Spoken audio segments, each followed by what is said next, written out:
हाय दोस्तों, मैं नितेश सिन्हा आप सभी का हमारे चैनल करियर बिल्डअप में बहुत बहुत स्वागत है।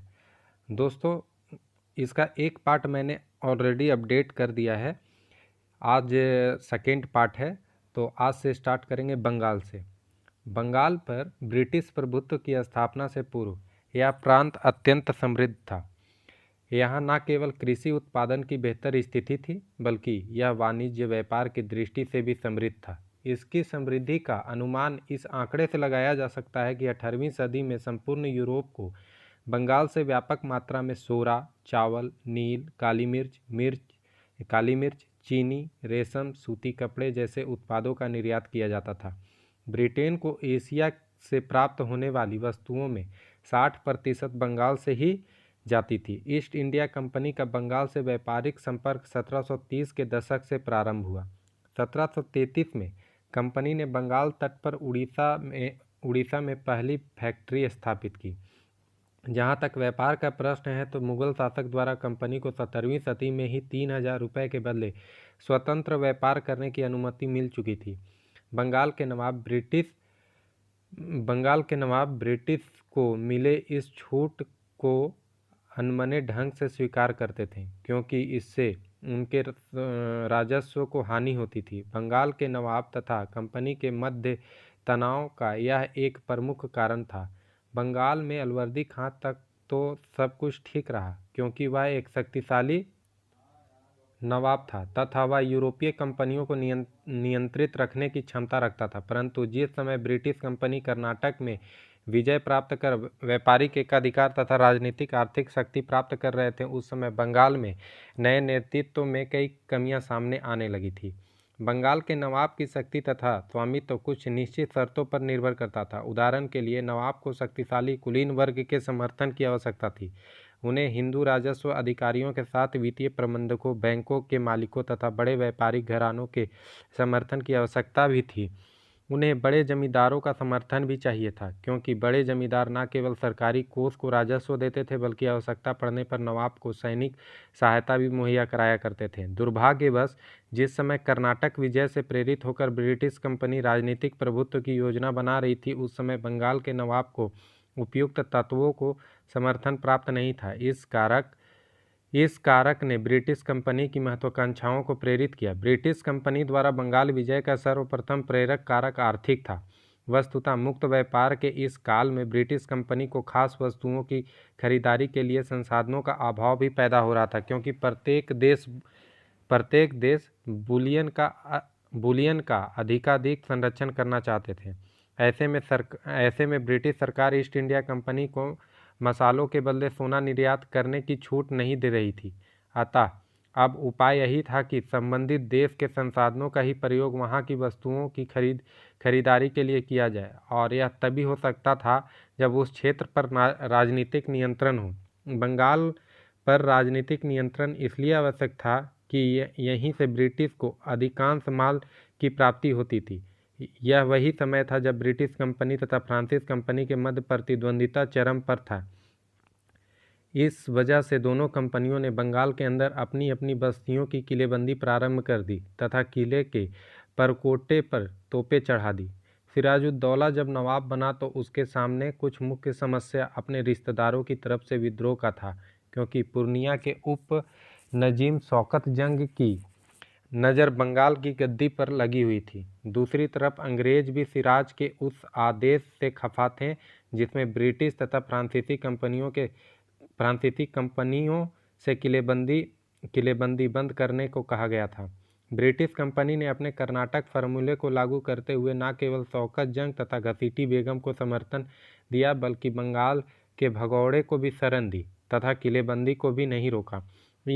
इन परिस्थितियों में सिराजुद्दौला के पास अपनी प्रतिष्ठा बचाने के लिए कंपनी से युद्ध के अतिरिक्त कोई चारा नहीं था। अतः उसने भारी हौसले मगर अनुचित जल्दबाजी एवं अपूर्ण तैयारी के साथ कासिम बाजार एवं कोर्ट विलियन पर आक्रमण कर लिया और इसे मानिक चंद्र के नियंत्रण में देकर कलकत्ता लौट गया। इधर जब फोर्ट विलियम के पतन का समाचार मद्रास पहुंचा, तो ब्रिटिश अधिकारियों ने क्लाइव एवं वाटसन के नेतृत्व में एक शक्तिशाली नौसेना, जो फ्रांसीसियों के लिए रखी गई थी, फोर्ट विलियम की मदद के लिए कलकत्ता भेज दी।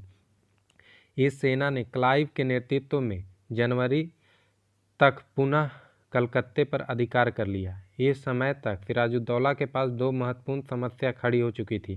पहला तो उसे डर था कि अहमद शाह अब्दाली बंगाल पर आक्रमण करेगा। दूसरे, उसके ही दरबार के प्रभावशाली सदस्यों जैसे कि प्रधान सेनापति मीर जाफर, बंगाल के जगत सेठ एवं राय दुर्लभ आदि की ब्रिटिश से मिलीभगत हो गई थी। इस समस्या के आलोक में सिराजुद्दौला के पास और कोई चारा नहीं था सिवाय इसके कि वह क्लाइव से संधि कर ले। अंततः 9 फरवरी 1957 को अलीगढ़ की संधि हुई, जिसमें नवाब ने ब्रिटिश की सारी मांगों को स्वीकार करते हुए उसे 3 लाख की राशि युद्ध हार जाने के तौर पर देना स्वीकार किया। अलीनगर की संधि की शर्तों ने स्पष्ट कर दिया कि अंग्रेज अपने कूटनीतिक एवं सैनिक ताकत के बल पर राजनीतिक नियंत्रण प्राप्त करने के काफ़ी निकट है।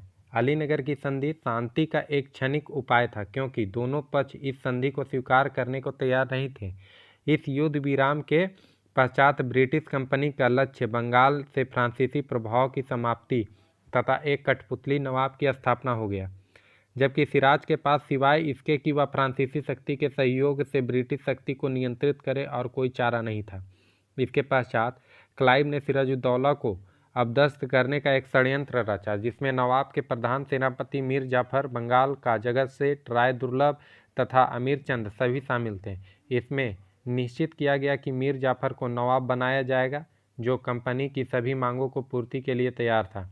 अपने इस षड्यंत्र पर अमल करते हुए ब्रिटिश ने बंगाल स्थित फ्रांसीसी बस्ती चंद्रनगर को जीत लिया। क्लाइव का यह कदम स्पष्ट रूप से अलीनगर की संधि की भावना के विपरीत था।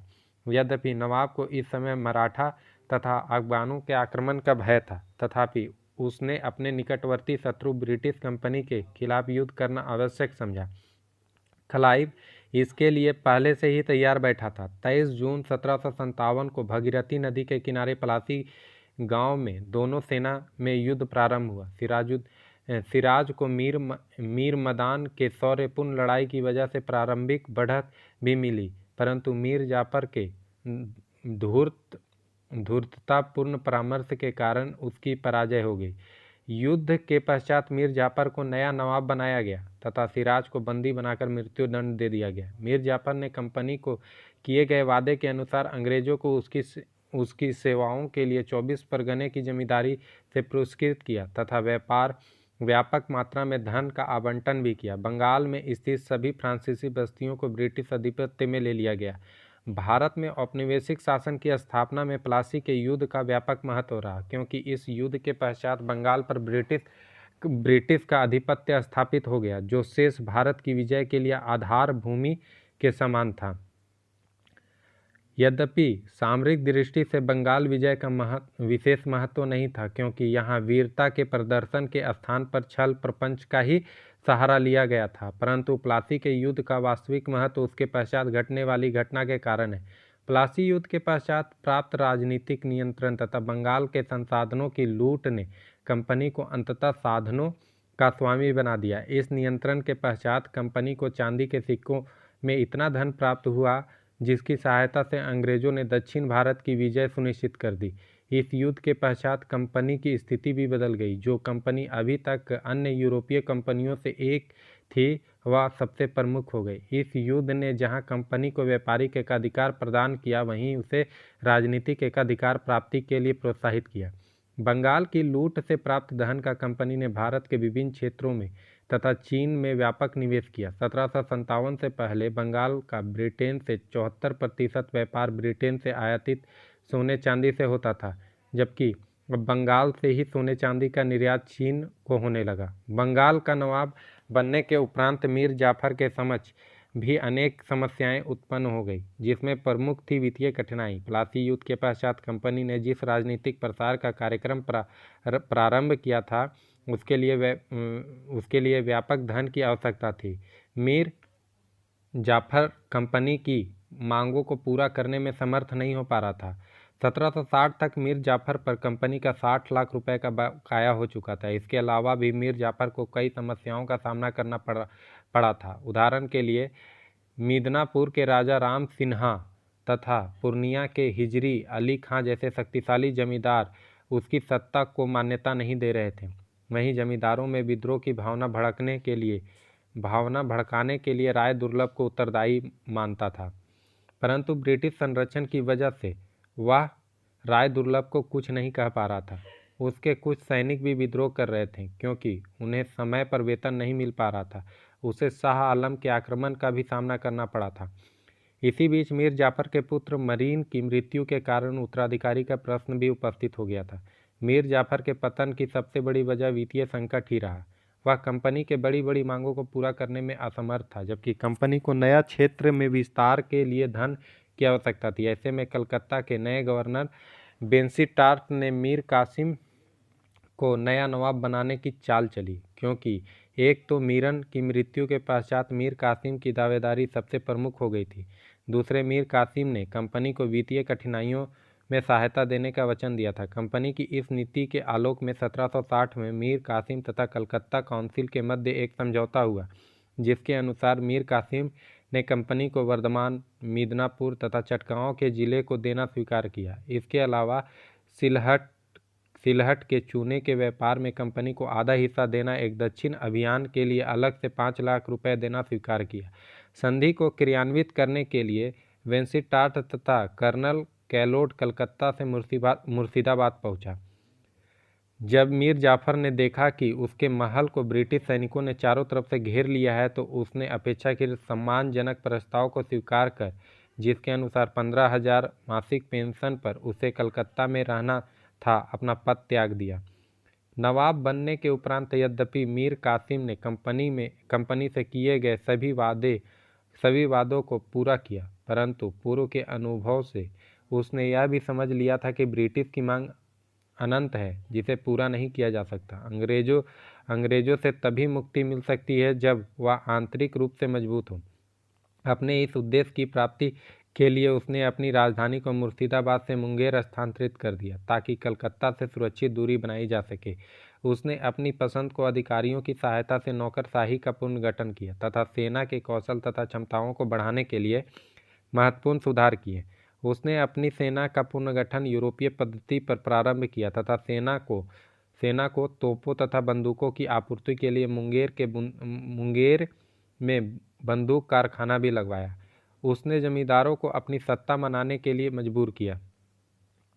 इसी क्रम में बिहार के उद्दंड उप सूबेदार राम नारायण को उसने मौत के घाट उतार दिया, क्योंकि वह लंबे समय से बिहार के राजस्व आय का ब्यौरा नहीं दे रहा था। मीर कासिम ने राज्य के आर्थिक आधार को मजबूत करने के उपाय भी किए। उसने गबन करने वाले अनेक अधिकारियों को अपदस्थ किया तथा उन पर बड़े बड़े जुर्माने किए। इसके अलावे उसने कुछ नए कर लगाए और पुराने करों को 3/32 भाग अतिरिक्त अधिभार लगा दिया। परंतु ब्रिटिश गवर्नर ने मीर कासिम के सुधार को गलत अर्थों में लिया तथा माना कि नवाब की राजनीतिक महत्वाकांक्षा यह प्रबल हो रही है तथा वह ब्रिटिश शासक से स्वतंत्र होना चाह रहा है, जबकि वास्तविक स्थिति यही थी कि इसने ना तो अंग्रेजों को दी गई रियायतों को वापस लेने की पहल की थी और ना ही ऐसा कोई कार्य किया था जिसमें उसकी स्वतंत्रता की भावना स्पष्ट होती हो। वह तो केवल अंग्रेजों की शक्ति को बहुत ज़्यादा बढ़ाने से अथवा अपनी शक्ति को बहुत ज़्यादा घटने से बचना चाहता था। मीर कासिम तथा ब्रिटिश कंपनी के मध्य तनाव उभरने का एक प्रमुख कारण था दस्तक का कंपनी के कर्मचारियों द्वारा दुरुपयोग करना। दरअसल कंपनी के कर्मचारियों को व्यापार के लिए दिए जाने वाले कर मुक्त दस्तावेज को दस्तक कहा जाता था। कंपनी के कर्मचारी अपने दस्तक को ऊंचे दामों पर भारतीय व्यापारियों को बेच देते थे, जिससे बंगाल प्रशासक को भारी घाटा उठाना पड़ता था। कंपनी के कर्मचारी कर मुक्त व्यापार तो करते ही थे, साथ ही वे बाजार से सस्ता माल खरीदने के लिए बल प्रयोग भी करते थे। वे नवाब के कानूनों का उल्लंघन भी करते थे। इन मुद्दों पर मीर कासिम तथा गवर्नर वेंसीटार्ट के बीच एक वार्ता हुई तथा दोनों के बीच एक समझौता हुआ। इसके अनुसार अंग्रेज व्यापारी भी आंतरिक व्यापार में भागीदारी निभा सकते थे, बशर्ते वे 9% की चुंगी नवाब को प्रदान करें। इसके अलावे दस्तक जारी करने का अधिकार मात्र नवाब के पास रहने दिया गया, परंतु कलकत्ता परिषद ने इस समझौते को रद्द कर दिया, क्योंकि परिषद के वे सदस्य जो व्यापार से लाभ कमा रहे थे, वे विवाद को इतना आगे बढ़ाने में स्वयं ही उत्सुक थे। मीर कासिम ने अंततोगत्वा सभी व्यापारियों पर से चुंगी हटाने की घोषणा कर दी, जिससे भारतीय व्यापारी भी ब्रिटिश कर्मचारियों की भांति मुनाफा कमा सके। कासिम के इस कदम का भी अधिकारियों ने विरोध किया, क्योंकि अब दस्तक का दुरुपयोग नहीं हो सकता था। फिर मीर कासिम को अपनी शक्ति दिखाने के लिए पटना के अधिकारी ने पटना नगर पर हमला कर दिया। इस प्रकार ब्रिटिश प्रशासन ने मीर कासिम को बलपूर्वक हटाने की प्रक्रिया प्रारंभ कर दी। आगे अंग्रेजों ने मीर कासिम को मुर्शिदाबाद, गिरिया तथा उदयनाला जैसे युद्धों में पराजित किया और अंततः मीर कासिम को अवध के नवाब शुजाउद्दौला के यहाँ शरण लेने को बाध्य कर दिया। मीर कासिम ने अवध के नवाब तथा मुगल सम्राट के साथ मिलकर ब्रिटिश विरोधी संघ बनाने में सफलता पाई। अवध के नवाब के नेतृत्व में इस संघ ने ब्रिटिश को 22 अक्टूबर 1764 को बक्सर के मैदान के युद्ध के लिए ललकारा, परंतु अब तक ब्रिटिश शक्ति काफ़ी हद तक संगठित हो चुकी थी। मेजर मुनरो के नेतृत्व में 7000 की सेना ने अवध की चुनौती को स्वीकार किया। प्लासी युद्ध के विपरीत इस युद्ध में शक्ति का भरपूर प्रदर्शन हुआ। दोनों पक्षों को भी भारी क्षति हुई, परंतु फिर भी अपने बेहतर रण कौशल की वजह से ब्रिटिश सेना की विजय हुई। इस प्रकार बक्सर की लड़ाई ने एक झटके में उत्तर भारत की एक बड़ी शक्ति को कंपनी के रहमो-करम पर ला खड़ा किया। इस युद्ध में सर्वाधिक क्षति अवध के नवाब को उठानी पड़ी, क्योंकि मुगल शासक तथा मीर कासिम के पास खोने के लिए कुछ भी नहीं था। इस प्रकार बक्सर की लड़ाई ने प्लासी में मिली विजय को अस्थायित्व प्रदान कर दिया। अगर महत्व की दृष्टि से देखा जाए तो बक्सर का युद्ध आधुनिक भारत के इतिहास के सर्वाधिक निर्णायक युद्धों में से एक था। प्लासी के युद्ध ने बंगाल तथा उत्तरी भारत पर ब्रिटिश आधिपत्य की जिन संभावनाओं का द्वार खोला था, उसे बक्सर के युद्ध ने पूरा कर दिया। प्लासी की लड़ाई में वीरता से नहीं बल्कि छल बल से अंग्रेजों ने विजय प्राप्त की थी, परंतु बक्सर का युद्ध शक्ति का प्रदर्शन था, जो इस निश्चित तथ्य पर आधारित था कि जो बेहतर होगा उसकी विजय होगी। इस युद्ध में पहली कर ब्रिटिश कंपनी को भारत की सर्वश्रेष्ठ सेना के समक्ष परीक्षा देनी पड़ी, जिसमें वह निश्चित रूप से सफल रहा। इस युद्ध के पश्चात ब्रिटिश कंपनी उत्तर भारत का एक शक्ति बन चुकी थी। बंगाल का नया नवाब उसका कठपुतली था, अवध का नवाब उसका आभारी तथा मुगल सम्राट उसका पेंशनर था। बंगाल से इलाहाबाद तक उपजाऊ क्षेत्र कंपनी के कदमों में था, जहां से दिल्ली को साफ देखा जा सकता था। इन्हीं अर्थों में यह युद्ध प्लासी के युद्ध से ज़्यादा निर्णायक साबित हुआ। अतः यह कथन उचित ही है कि बक्सर के युद्ध ने अंततः कंपनी के शासन की बेड़ियों को बंगाल पर जकड़ दिया। अब एक प्रश्न है, बंगाल एक प्रायोजित राज्य था और एक लूटा हुआ राज्य भी। तो इसका आंसर है, बंगाल एक प्रायोजित राज्य रहा था, क्योंकि बंगाल की समृद्धि में यूरोपीय कंपनियों की अहम भूमिका रही। यूरोपीय व्यापार के कारण बंगाल भारत के सबसे समृद्ध प्रांत के रूप में उभरा। जैसा कि हम जानते हैं कि यूरोपीय निर्यात का लगभग 40% भाग बंगाल से ही आता था। बंगाल सूती वस्त्र उत्पादन का महत्वपूर्ण केंद्र था।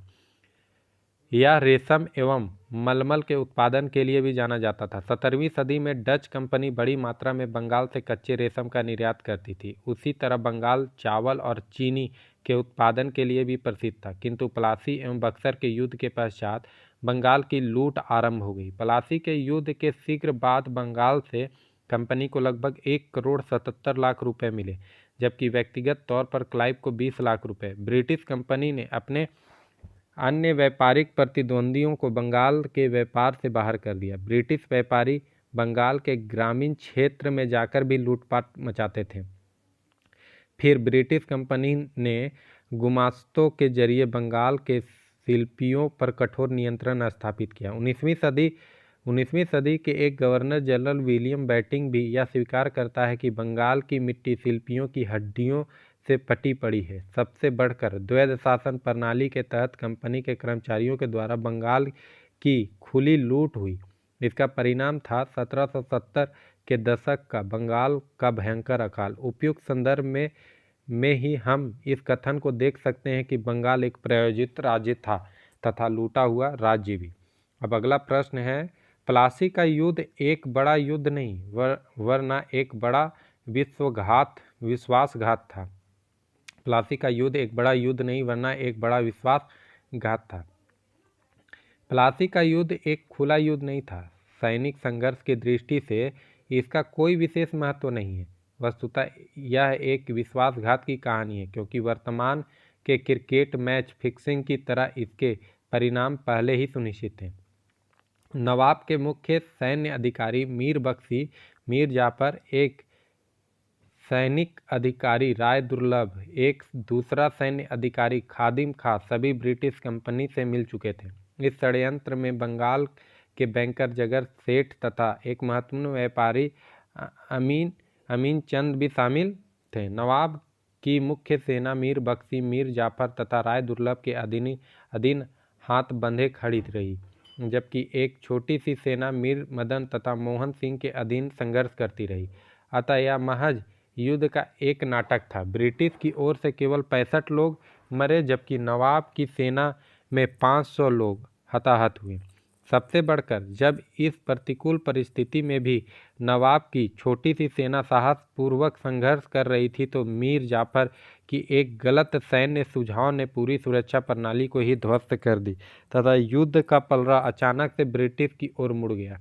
इस प्रकार हम देखते हैं कि बंगाल का नवाब अपने अधिकारियों के विश्वासघात के कारण युद्ध से पहले ही पराजित हो चुका था। इस विश्वासघात का सबसे दिलचस्प पहलू यह था कि भावी लाभ की प्रत्याशा में नवाब के अधिकारी तथा बंगाल के व्यापारी एक बैंकरों के नवाब के साथ विश्वासघात किया, किंतु अंत में वे स्वयं भी एक बड़े विश्वासघात के शिकार हो गए। अब एक अगला प्रश्न है, 23 जून 1757 को मध्य युग की समाप्ति एवं आधुनिक युग की शुरुआत हुई।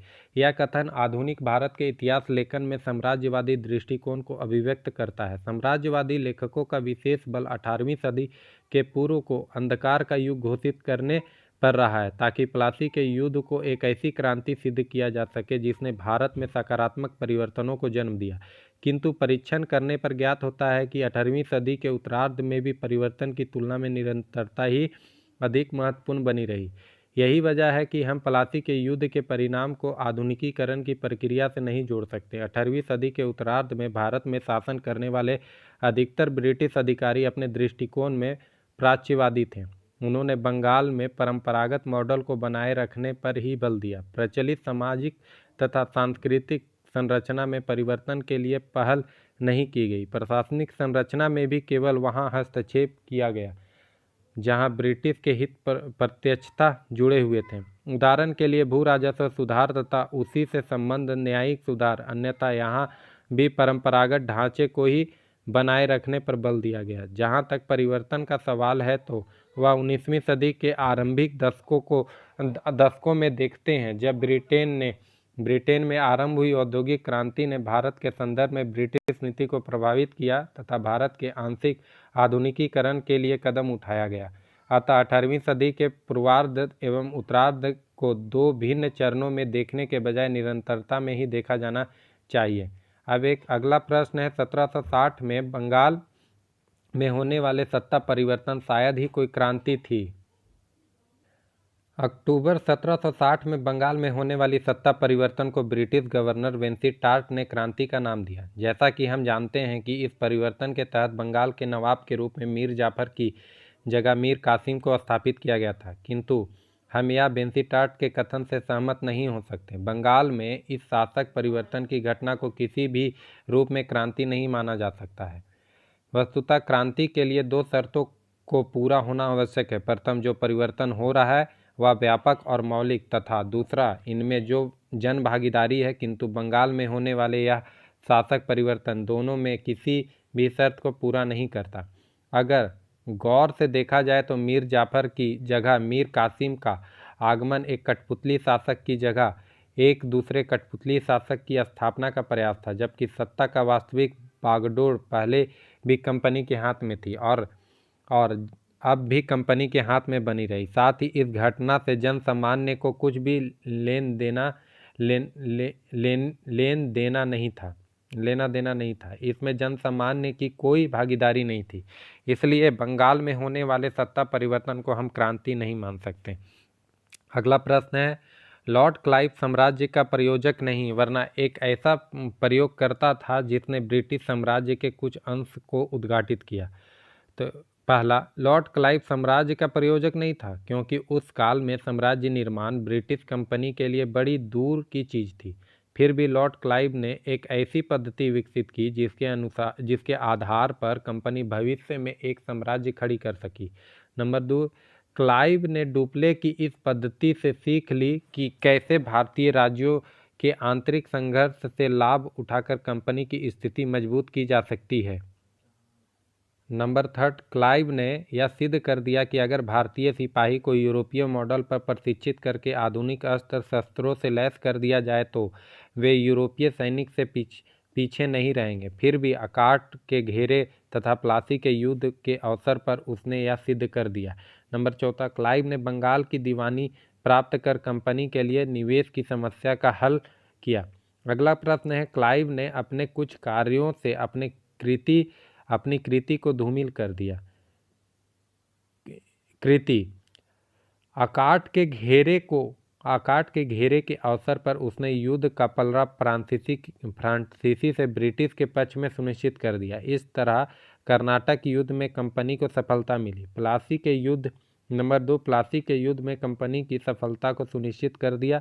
इस प्रकार भारत के सबसे समृद्ध प्रांत पर कंपनी का नियंत्रण हो गया।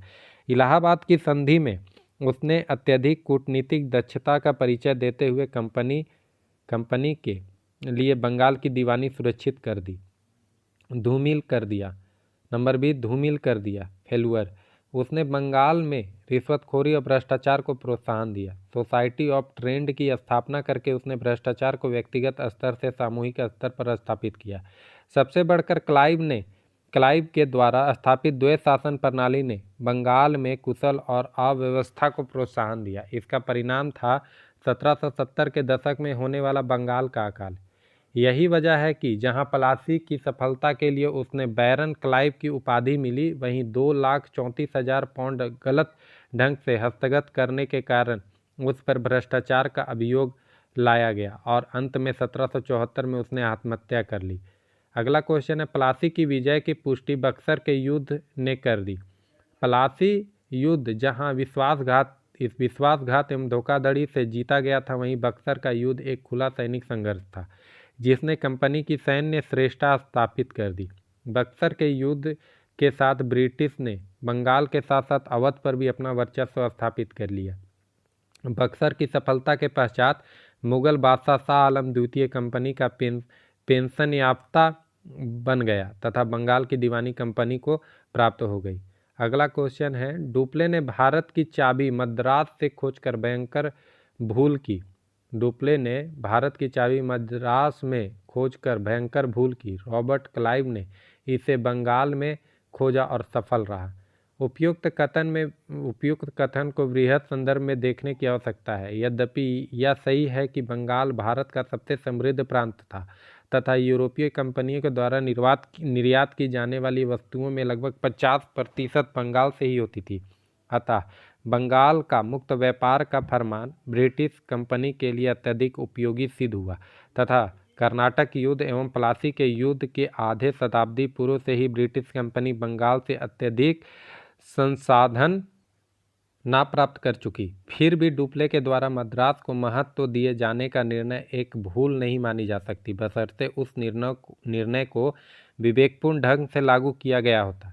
मद्रास भी वह स्थल था जो सीधे तौर पर हिंद महासागर, बंगाल की खाड़ी तथा अरब सागर के व्यापार से जुड़ा हुआ था।